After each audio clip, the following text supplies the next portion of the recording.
Hello. So I am about to take a dinner cruise on Lake Michigan on the Odyssey of Lake Michigan, which is a dinner cruise boat. Leaves from Navy Pier, which is where I'm at right now. And we're gonna tour the lake.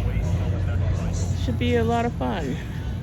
One cool thing that they do at Navy Pier every night at about 9:30, they have fireworks.